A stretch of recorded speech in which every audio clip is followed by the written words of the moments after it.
மட்டிக்கினாரு ஒருத்தரு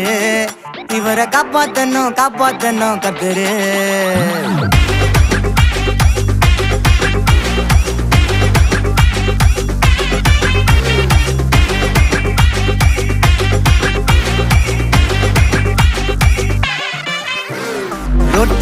ரொட்டு கடை குருமா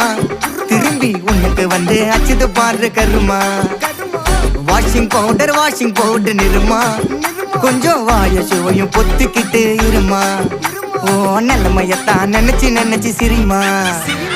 தக்காளி பிசிக்கி தொட்டு மொக்க வாங்கிட்டடா செவுத்த போய் நக்கு ஐபிஎல் கப்பு நான் வாங்கி தரேன் லாலிபப்பு சப்பு நீ சோத்தல தான் போடுறியா உப்பு அப்போ இப்படி இருந்த நீ இப்போ இப்படி ஆயிட்ட ரொம்ப மாசு காட்டினவன்